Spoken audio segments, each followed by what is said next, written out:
Okay, here we go. Just myself at the moment, so talking to Nathan. I haven't actually checked the volume on this, so if it's not there, please someone do tell me. Today's live stream might not be very long because my friend's coming around at 5:30, so maybe it'll be a bit later. So we'll see how this goes. I'm just going to read until someone logs in because otherwise that's that. Yeah. Welcome to live chat. Remember to guard against your privacy and abide by our community guidelines. Aaron, evening, Aaron. Welcome. You're the first person here. So, welcome. I think I sent you a message earlier. You mentioned that you are writing a pulp novels, pulp spy novels. Did I get that right? I don't know if you got my reply, but I'm just curious if you have an agent or if that's something you're doing as a hobby or if you're taking it seriously, if you'd actually like to get published. Because I'm a writer myself. I've written short stories and I've had some feedback from publishers over the years, but I haven't really acted on it. I've just been distracted by other things. And that's strange. One thumb up, but one person gone. So welcome, Aaron. This one may not be very long because my friend is coming round at 5:30, but try and get something out of this. That's incense, if you're wondering. Hi, Declan. How are you? Welcome. So welcome, guys. So I'll see if anyone else joins in. Like I say, this live stream may not be very long because my friend's coming around and I don't want to be antisocial to him and keep him waiting, but might have about half an hour.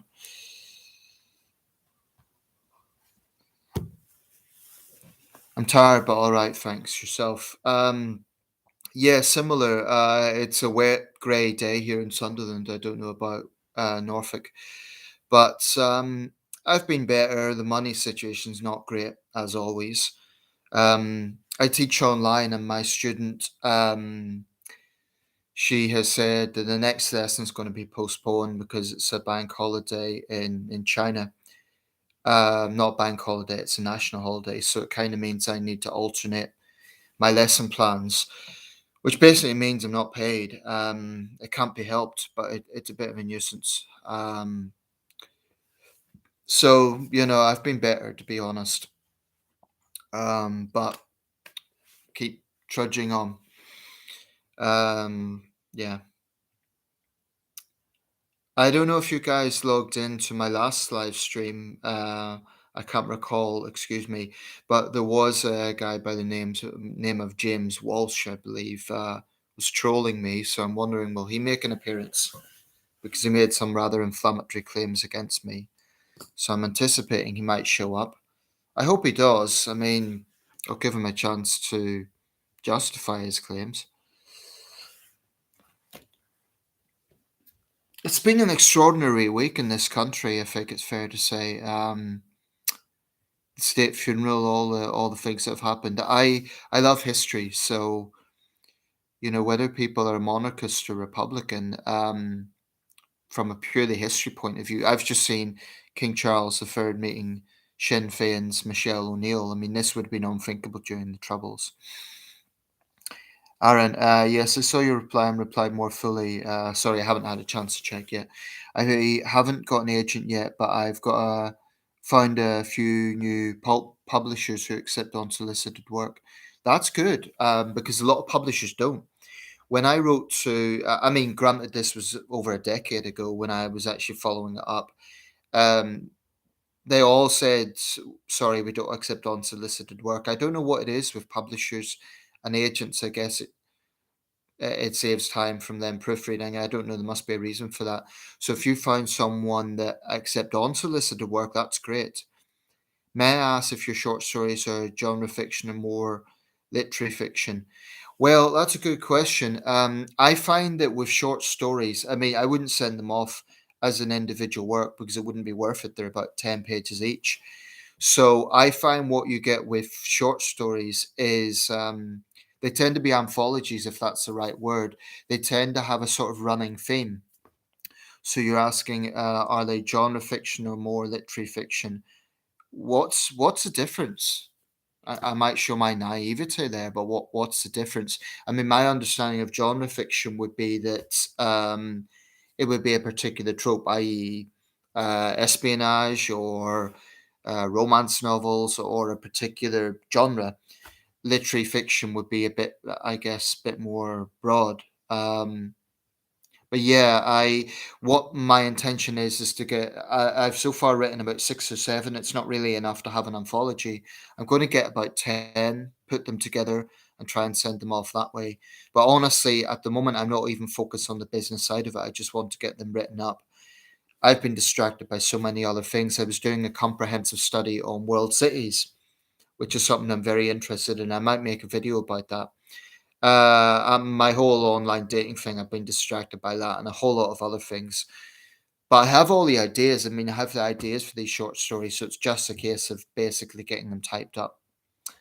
But best wishes with that, Aaron. I mean, it must be a great feeling if you get them published and you see your work out there, even if it's not a bestseller.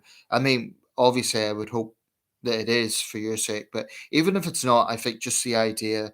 By the way, is that going to be actually printed or is that going to be an online thing? Because for me, I don't know about you, but a lot of writers are quite content to have like a Kindle version or online formats. For me, I'm a bit old fashioned. I mean, for me a book is a book. Let's see.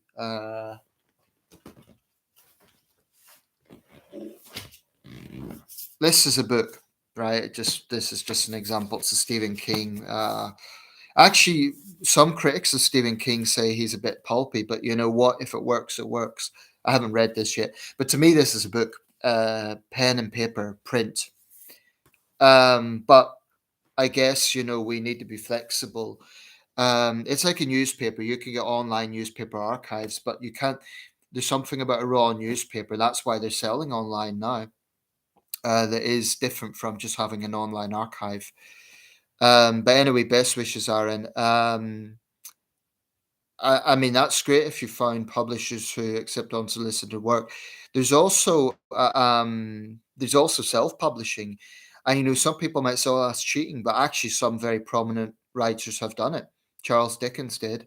I believe Ernest Hemingway did at one point. Um, Probably it's like being freelance in anything. You probably need to put a bit more effort into it, but and there's always going to be costs involved. But I think just the idea of seeing your work in circulation would be a wonderful feeling. So good luck with that. Can I ask what is a publisher? Um, you haven't found an agent, but you found a few new pulp publishers. Okay, so there's a few. Declan, been quite sunny and about 22 degrees. That's quite warm. Shame about financial situation. I would try look at more stable employment if you can. Well, of course, but that's easier said than done. The problem is, if I sign on right now, here's the difficulty. I'm not signing on to Universal Credit, but because if I do, I'm in a situation where my students have paid me in advance, right? So I'm obliged to give them the lessons. I can't just stop.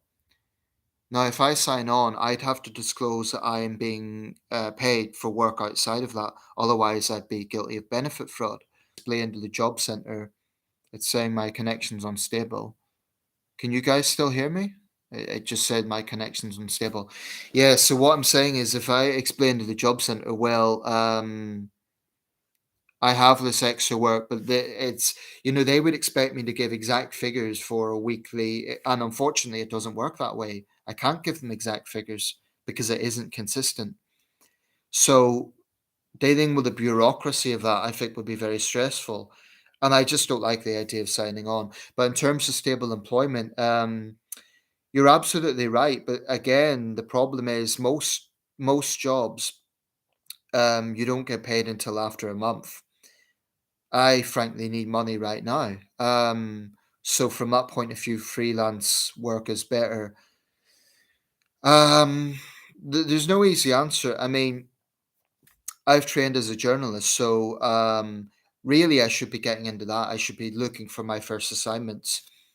But to be honest, it's like trying to get a book published. Trying to get that first assignment means having to convince an editor to give me the assignment, which is not easy. Even though I have got a certificate from the British College of Journalism. I have a press pass. I'm basically a qualified journalist. So I really, really should act on that. I've been thinking I really should do something about this.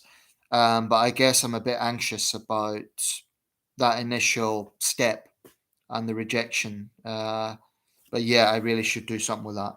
The thing about being a journalist, it all requires, I mean, I can write. I know I can write, but I have to have interviews. Without interviews, you can't really do reports. So there's a lot to consider. Truth is, the whole online dating thing has been depressing. It's got me down. So I need to move on from that and the experiences I've had. Um, because, there is nothing, nothing, nothing more important than mental health. I would say that to anyone. But yeah, that's a candid assessment of my current situation. So it's not ideal, but at the same time, I have a roof over my head. I don't want to complain too loudly because I know there's always people in a worse position. So I always try not to complain too much.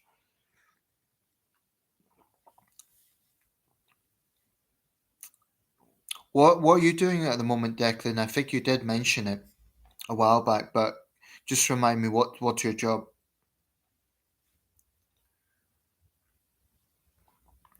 I see four people are watching at the moment. So Aaron, Declan, anyone else who's come along, please leave a comment. Hi, Carl. Welcome.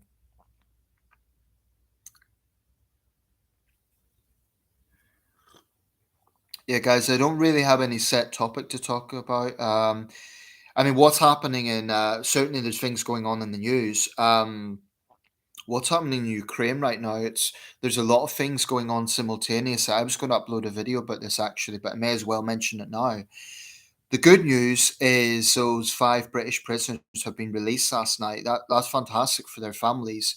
Apparently, intervention by the Saudi prince, the Saudi crown prince, who's a controversial figure, but I mean, this is where alliances can be helpful. Um, Saudi Arabia is an ally of the UK, notwithstanding their appalling human rights record. At least for the families of these men, that's a good thing.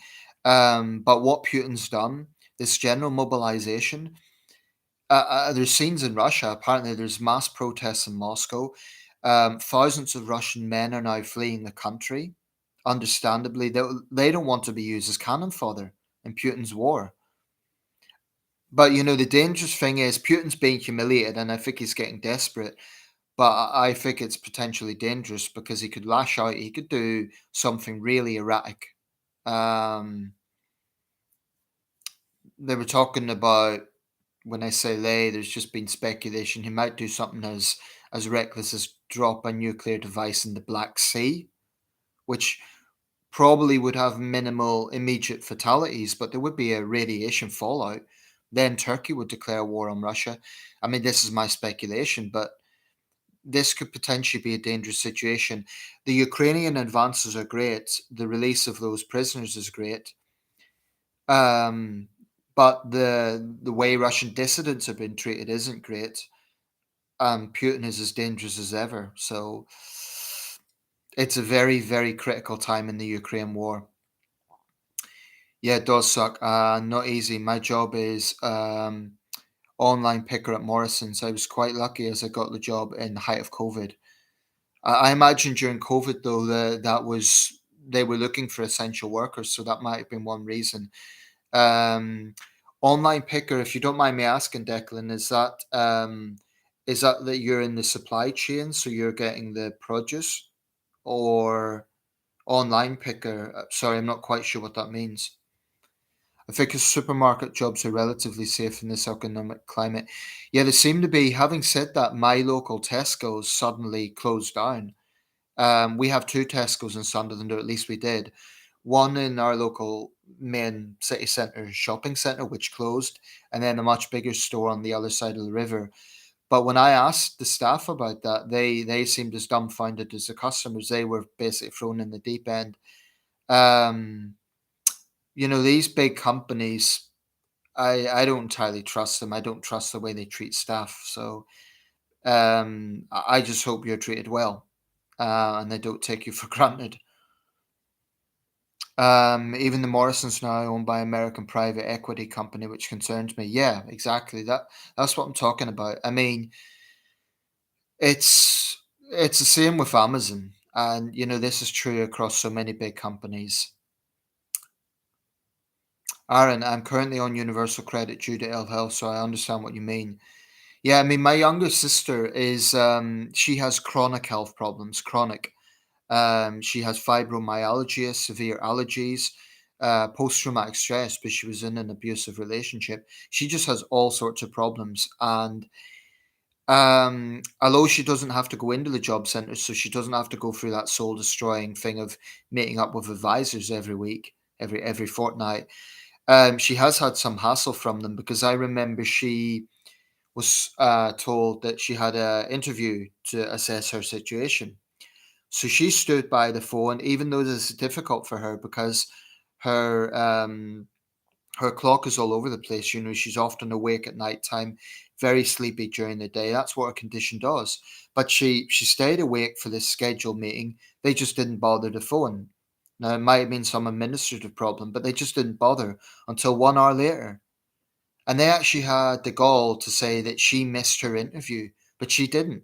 That was an administrative problem. My mum was furious because my mum's basically her carer. My mum was a nurse for years, and she told them this. Um, so I think there's very much a computer says no attitude in the job centre. It's interesting, during the pandemic, the Tories, Rishi Sunak as Chancellor, actually took a bit of a hands off approach, and for once they were less draconian than usual. I remember when, if you were 5 minutes late to an interview, they would basically sanction you. And I'm very skeptical of, they talk about a something for nothing culture, but there's a sanction culture in the DWP where they just sanction people at the drop of a hat. Now, I appreciate there are people who abuse the system, and that's wrong. It's wrong on the taxpayer, and it's wrong on other claimants who are honest. But I also think that it's far, far too easy to penalise people who rely on this money. And despite what the wider public think, it isn't handouts. So I think there's a lot of misconceptions about it. Um, but yeah, Aaron, I totally appreciate that. I mean, for me, I would certainly have more money right now if I was signing on. But I have real anxieties about signing on because I don't like this thing of someone or basically a government department controlling my life. And like I say, because I am doing part-time work, the bureaucracy of having to explain that, plus the fact that, during the pandemic, I have to be honest, my advisor was an easygoing guy. He made it easier. So he just basically said, "Oh yeah, you've looked up this work, you've applied to this." He was easygoing. I never had problems with him. But they're not all like that. Some of them are real computer says no types. They're not all sympathetic. So it's potluck really what sort of advisor you get. Some of them are plain rude. They talk down to people. Others are fine. They're more understanding. So it's potluck really. Depends what you get. But I'm wary of the sanction culture, and I also don't like this thing of, well, because you're getting money from the state, you just have to do this job. It doesn't matter whether you're. I mean, they've suggested things to me that I have no qualifications in. It's just nonsensical. So that's why I'm trying to avoid it. I'm also a little bit wary that further down the line, they might use it against me. I don't want to sound like a conspiracy theorist, but if it comes to, for example, let's say I meet a lady from another country and we want to get married, and then there's a situation where she needs to get a visa. I honestly think they would look at everything. The Home Office would look at everything and they would say, well, you have been a welfare recipient in the past. Can you support this lady? They look at things like that. And I'm not saying that they shouldn't look at financial background, but I'm just wary of everything. Home delivery, we go around the store and pick stock for home. Oh, right, I'm with you. Yeah, I see. Like when I'm in my local Iceland, I see people get the bags, and then so I take it you drive, Declan. So so will you have the address and then you just deliver it to the shoppers? Is that how that works? I mean, I'll say this: I think if you could get a stable job, and it's not too difficult, it's not overly demanding, and there's stability and it's a decent pay. That's a very decent. That's a very good. I mean, I've always had sort of freelance work, but when I do apply for jobs, I apply for all sorts of things. Maybe not as much as I should, but I have applied, and I just think that employers will always give the job to the person who has the experience in that field. And that's fine. I understand that, but it does make it difficult. So, for example, I've got retail experience. I worked on as a cashier in a charity shop, but that wasn't a paid position. My local McCall's news agents are advertising for work right now. I filled in an application. Whether I'll get anything will happen or not, I don't know. Ah, here's Stevie. LOL. Okay, sorry, that was a bit harsh. Welcome, Stevie. I mean that sincerely. Welcome. I mean it sincerely, but given the claims you made before, if you're maybe retracting those now, good. I hope you've had time to reflect that maybe you made those claims in a very misplaced way. But let me just respond to the other comments before I address anything else. Declan, not very good, and our store is falling to bits and very short staff now. But it's a job and just do what I got to do and go home. No, I don't drive. We go round the store with a trolley and pick it. It's all right. I'm with you. Sorry, I see. So then you load it onto the. Okay, I'm with you. Um, yeah, short staffing seems to be an issue. I mean, in my local Iceland, it always seems that you have one or two people on the check. I always sympathise with them because there's always a big queue and shoppers. And I must admit, I'm guilty of this. So say, oh, why doesn't the manager put someone else on? I guess it's that they literally don't have other people. So that's more pressure on that cashier. I think people should be understanding of that. But yeah, sometimes the queues can be pretty long. So just a reminder, guys. My friend's coming around soon, so I'll um I'll wrap this up fairly shortly. It won't be like on the second when he arrives because he'll be understanding, but I will wrap it up quite soon. Kyung, are you a fan of professional wrestling, or have you ever been? Yeah, I like WWE. I mean, I must admit, I go on and off it. I'm not like a hardcore fan, so I won't follow the ins and outs on a daily basis. But I'm into it enough. I've got a few DVDs. I've always liked the Royal Rumble. I was really into WWE during the Attitude Era, circa 1998, 2001 to 2001. And then I kind of got back into it around the late 2010s. But there was a long period where I followed boxing a lot more. But yeah, I do follow professional wrestling. But like I say, not religiously, not like I don't follow it every week. I don't follow the kayfabe, the stories or anything like that. But on and off, I'll watch like WrestleLamia. I don't know if you know that channel. Lots of wrestling trivia, that sort of things. So I assume when you say professional wrestling, you're referring to WWE. I know there's other circuits out there, but people do tend to think WWE. Declan, I think it's asset stripping too. A lot of staff have been left and not replaced. Sounds like it. Okay, what is your opinion on Alex Belfield's stalking case? Yeah, someone else asked me that. I haven't followed it closely, to be honest. My understanding is he's some low-level DJ who followed Jeremy Vine and other public figures. Is that right? I haven't followed the case closely, so I mean, I'm against stalking. That's just a no-brainer. I'm against stalking. There was also, I don't know if it was Carol Vorderman. No, it was actually one of those senior women journalists. I think it was Emily Maitlis, actually. But anyway, there was another high-profile stalking case recently. I'm against stalking. I mean, it puts fear into the victim, and this is why I despise the paparazzi, because I think it annoys me when they're called photographers. They're stalkers.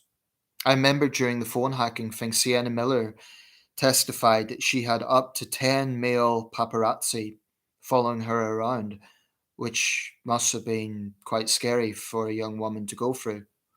I think they're the scum of the earth, but anyway, I think they're stalkers.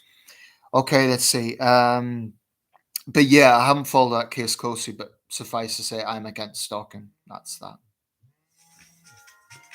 My friend's phoning, guys. Just hello. Hello, yeah. I'm at home. I'm at home, Christian.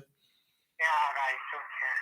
Where are you? I'm like nearly early tablet, like near you. Okay, see you soon. Right. Okay, you probably heard that. That was my friend. We'll wrap this up fairly soon. Okay, let's see. Uh, WrestleMania, they're good. They're also British. Yeah, there's a few British wrestling channels. There's another one, I forget the name. What's Culture? They sometimes do wrestling related content. There's one that does like kind of the dark side of the ring, or the dark side of the Titantron. They've done all sorts of things like the murder of Bruiser Brody and the darker side of wrestling, of course, Chris Benoit. And they cover a lot of stuff like that. So, as a would-be journalist, I'm interested in that side of it as well. I mean, wrestling's hugely entertaining, but there is a dark side to it. I think it's kind of like a circus life, professional wrestlers. It's a very grueling life to be on the road all the time. And despite what the WWE says, I think there's probably still drug abuse goes on. I think the pressure that wrestlers are under is huge. You might like AEW, they're the new competition. Yeah, I'm familiar with them. AEW, there's a few promotions around.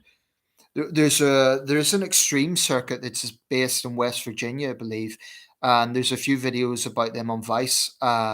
Those guys are absolutely nuts. I mean, they literally have buried alive matches, like literally, where a guy will be chucked into a grave plot, and they do things like whack.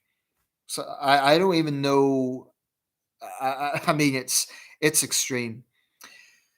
Each to their own. I don't know. That's a little extreme for my taste, but Japan, of course, new pro Japan wrestling is famous for its violence. I saw one video where this guy was chucked into a tank of piranhas, and his opponent kind of put this madness, absolute madness. I've seen a few wrestling promotions in my city, of course, independent circuits. I know a wrestler actually, a professional wrestler. I mean, when I say I know this person, woman wrestler, I haven't. I kind of went to a youth club with her years ago. Um, I kind of grew up with her. She was in my social circle for a while. Sarah Jones. If you type in her name to Google, I mean to YouTube, she's not on any of the big promotions, but she is a professional wrestler. And yeah, Sarah Jones. She's billed as from Newcastle. She's actually from Sunderland, but yeah. Um, I remember video of paparazzi swearing and abusing Justin Bieber in London by a Phil Mitchell lookalike. No fan of him, but doesn't deserve all that.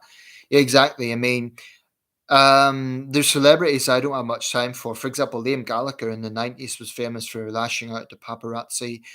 Another one is Alec Baldwin. Honestly, though, I have such contempt for the paparazzi. I'm almost prepared to play the devil's advocate for any celebrity. The only exception I would make is Jeremy Kyle. Yeah. If it's a paparazzi versus Jeremy Kyle, I have equal contempt for both parties. But yeah, I mean, what they do is thoroughly despicable. I was watching The Queen the other night with Helen Mirren, and they showed footage, of course, of Diana.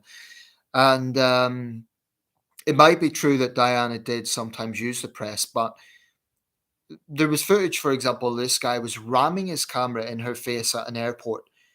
They're utterly disgusting what they do. Earlier this year, Ron Galella, who was the so-called paparazzi godfather, he was one of the founding fathers of what's now seen as the paparazzi in Italy in the 1960s. He died, and the Times had an obituary for him, and controversial photographer. The guy was a stalker. So I have a big problem with normalizing these people as photographers. They're stalkers. That's what they are. They're basically stalkers who happen to have cameras. Um, and I do think that the law should be much tougher with them. I think it should be illegal for newspaper editors to buy paparazzi photos because it's basically profiting from stalking. It should absolutely be illegal. Um, and as for Americans often talk about free speech. Well, oh, they've got the First Amendment right, but I don't see how an action equates to freedom of expression. That's obscene. So yeah, suffice to say, I have total contempt for the paparazzi, and I think that celebrities, Sam Worthington, the actor Sam Worthington of Avatar fame, he got into a physical altercation with the paparazzi because he was protecting his family, and the paparazzo in question actually sued him. I mean, these people have no shame. And I think he lost the case in a New York court. That defies belief. I mean, common sense should prevail that, he was clearly protecting his family. It's some people would say, oh, well, celebrities choose to be in the public eye. Well, yeah, they go on the red carpet and they publicize themselves and all the rest of it. But I don't think anyone chooses to be stalked. So it's a really redundant argument, in my opinion.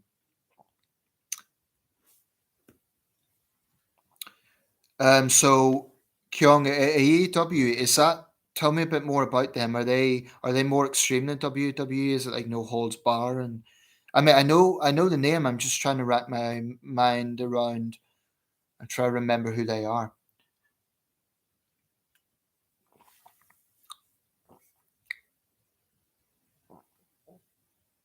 My great grandmother was a big wrestling fan.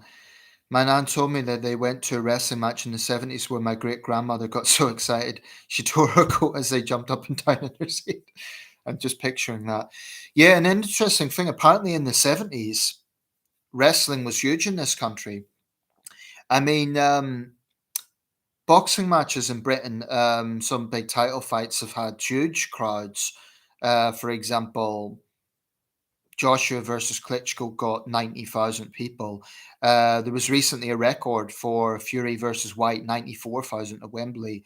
So there's been some huge events in boxing. But in the 70s, apparently there would be audiences exceeding 20 million on a regular basis for British wrestling. Now, this wasn't WWE, of course, it was before WWE. I'm thinking of people like Giant Haystacks, and so I never followed that. It was before my time, but I'm familiar with it. So I'm just picturing that. So yeah, apparently professional wrestling was huge back in the day. I think there was a guy called Shirley McCabe. That was his real name. I forget what his kayfabe name was. But I think people like the British Bulldog, they came from a wrestling lineage that was very much in that whole culture. I think until the 1980s, Ring magazine, which today is primarily a boxing magazine, also featured wrestling. Because I'm not sure if there's any specific. I think there's Wrestling Illustrated, but with boxing, you have Ring Magazine, Boxing News, Boxing Monthly. I'm trying to think of a wrestling equivalent. There must be. I remember back in the 90s, it must have been WWE because there was, I'm sure it was I remember British Bulldog. I remember that guy who had the police, the Big Boss Man. Yeah, uh, there was some sort of promotion in Northern Ireland, and I'm sure it was WWE because those big names were there. And I remember my dad brought me and my brother to that. So I just remember like seeing one of the wrestlers with pink tights and but yeah, it must have been WWE because I remember some of the really big names were there. I don't think Hulk Hogan, not quite that big, but I think British Bulldog and Big Boss Man. I vaguely remember they were there. But other than that, I've never been to an event.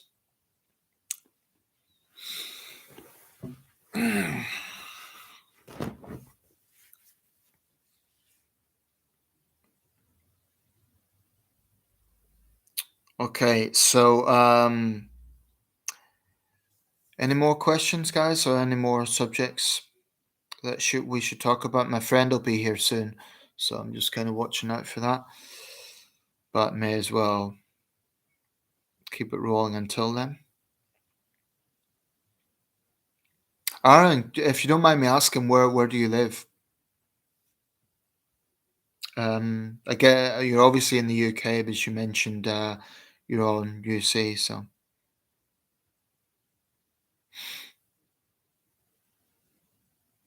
yeah. Just a thing about Justin Bieber, Declan. I think he's kind of.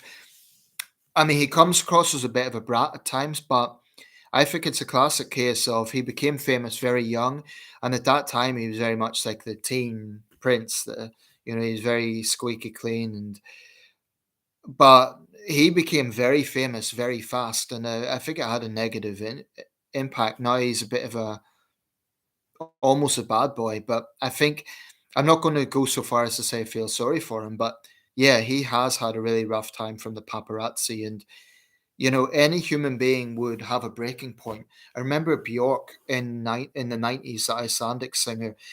She'd had a very long flight. She'd obviously been on tour, and a female paparazzo, most of them are men, but this was a female paparazzo, just rammed the camera in her face and she lashed out. Um, I mean, what's so despicable about these people is they deliberately try to wear people down. It's thoroughly repulsive. There was a film, that's my friend. I'm going to round this up, so don't. I won't close this just yet, but I'll answer the door. Just hold by, guys. It'll be 1 minute.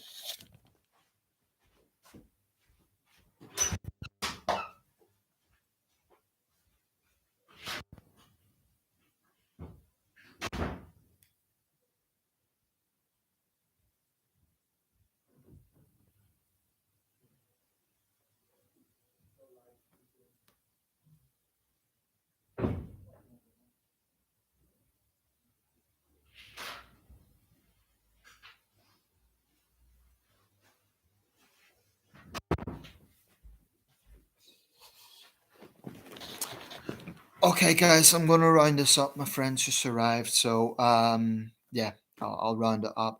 It's been quite a good session. And yeah, Kyung, just quickly on the wrestling, I've always enjoyed Royal Rumbles. So what I done in the late 2010s, it'd been years I'd sort of detached myself from the world of wrestling because I'd follow boxing. So I decided to get back into it again, and I thought, what better way to do it than watch a Royal Rumble, see who is in the business at the moment. There were some of the guys from the Attitude Era, like I think Bill Goldberg made an appearance. I think who else was there? Of course, Edge, legend, um, made an appearance. I think he won the 2011 Royal Rumble. No, the 2021 Royal Rumble. Actually, I live in the Black Country.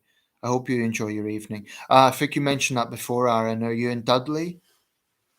I remember. I think you mentioned you were in Dudley. Yeah, I was in Wolverhampton. Apologies, you did tell me before. Okay, guys, enjoy your evening and thanks for all the contribution.